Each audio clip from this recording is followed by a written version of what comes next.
Oh, hey y'all, Fatty here, and thanks for joining me on the channel that is sexier than a 2x taming event. And today I am bringing you how to complete the Alpha Dragon as well as the Alpha Manticore on Ragnarok. And let's not waste any time and jump right into it.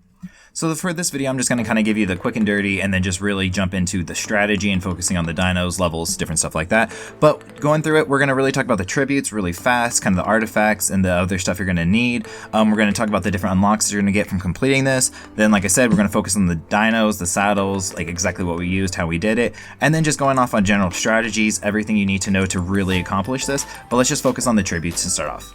So if you guys aren't familiar where these artifacts are, I do have a complete artifact guide for Ragnarok, so if you just want to farm them up on Ragnarok, definitely do that. I'll link the description down below. Also, there are tons of different guides for getting these artifacts on my channel as well as other people's channels. So if you're not familiar and you want to find the best place to get the artifact for you, just look it up online and, just make that choice for yourself. But what I'm going to do is just run through the entire list as well as the trophies you need. So we're going to need the artifact of the Clever, artifact of the Cunning, artifact of the Devious, the artifact of the Devourer, Hunter, Immune, Massive, Pack, Skylord, and Strong. Now this is definitely one of the largest lists of just the artifacts to begin with, so it can take a little bit of time. In my opinion, a lot of these are a lot easier to get on Crystal Isles. That's one of my favorite maps to go artifact hunting, so if you need to get any of these artifacts, I recommend going there. But like I said, if not, I have the Ragnarok description down below. And as well as the actual dino parts you're going to need the Argentavis Talons, and all these are going to be 25 of them. You need the Baleosaur Blubber, Megalina Toxin, Megalodon Tooth, Sarcoskin, Sauropod Vertebrae, Spinosaur Sail, Thylacilo Hook Claw, Titan Boa Venom, and Tuso Tentacle. Now, if you guys really need a guide how to get these ones, I would say that this boss fight is probably not for you. I am going to have a link to the center boss fight, which is really easy to do if you don't have all these things, or as well as the Gamma Rockwell is going to be one that's coming up on my channel probably later this week, if not early next week. So if you're looking for a boss fight that's a little easier to do, this one's definitely not going to be this one. This one's definitely going to be one of the tougher ones. And now that we've kind of got some of that out of the way, let's just talk about the unlocks that you're going to be getting from completing this. So you may be saying to yourself, Fatty, why do I want to put myself through this hellscape? And I will tell you exactly why. You'll be getting 440 elements for completing them both. It's about 220. It is 220 per individual boss, as well as all the unlocks. Now, you do get a lot of different unlocks from this one, but in my opinion, a couple of the more unique ones that I really personally wanted to do it for was the Tech Tapahara Saddle, the Tech Light, the Tech Sword, and the Tech Shield. A little bit more unique ones, a little bit harder to get, but you do get a ton from this. Some of them already got, but you may not have. So you also get the Behemoth Gate and the Gateway, the Cloning Chamber, the Megalodon and Rex Saddle as well. You get the Tech Chest Piece, the Gauntlets, the Leggings, and the Tech Rifle, which is quite a bit. You also unlock the Force Field, Generator, Replicator, Grenade, Teleporter, Transmitter, Trough, and Vacuum Compartments, and the Moon Pool for it as well.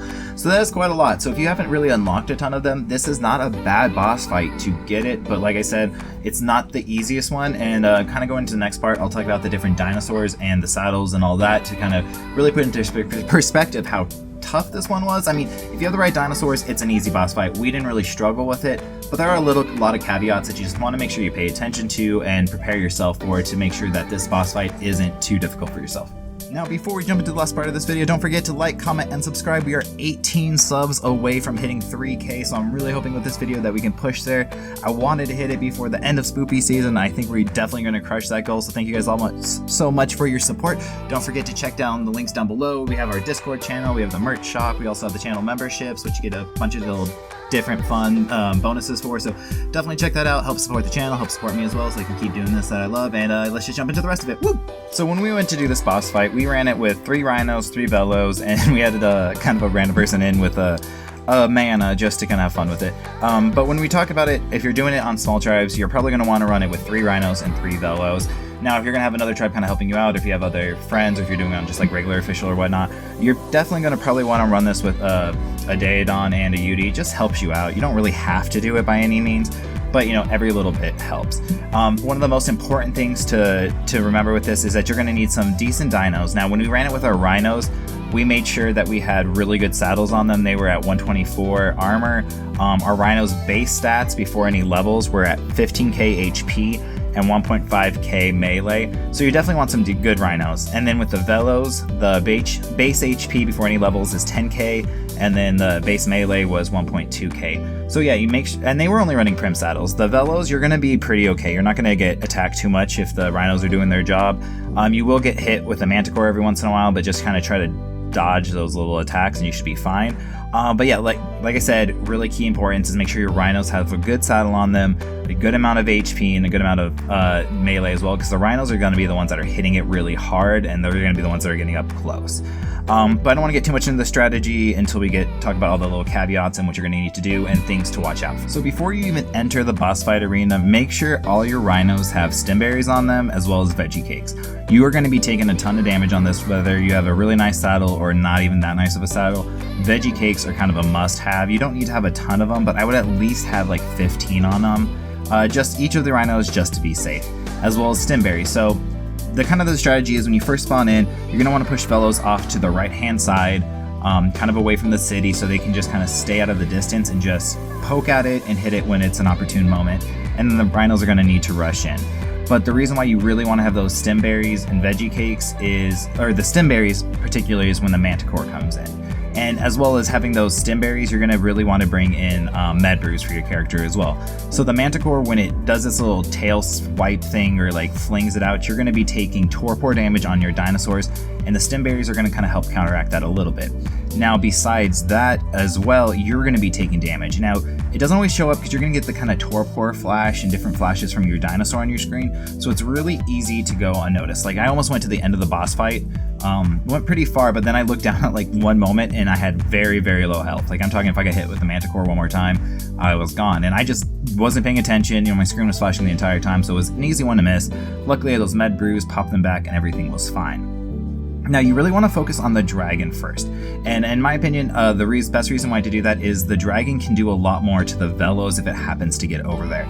The dragon does increase damage to carnivores as well, so luckily with the herbivores, you're going to be taking reduced damage you're not going to be taking the increased damage, what I should say, from the dragon like the velos were. So if you can knock out the dragon, you're going to already knock down some of the potentially fatal issues in the plan right away. And then with the Manticore, you know, if you're on a velo, just be trying to hop away from those spikes as they come and just try to do as much damage as possible. And then the rhinos, just be patient. This boss fight, you get a little bit more time because they are airborne, so it's going to be fine. You're going to have enough time. Just hit it, make sure you're rushing in, make sure the rhinos aren't all bunched up together, so when you get a chance to run, you're not just like turning into each other. Kind of spread out in like a circle, so when it lands, you all can just rush in from your like angle and then just hit it and try to track around the map the best you can. And anything besides that, you know, just make sure you're communicating with it.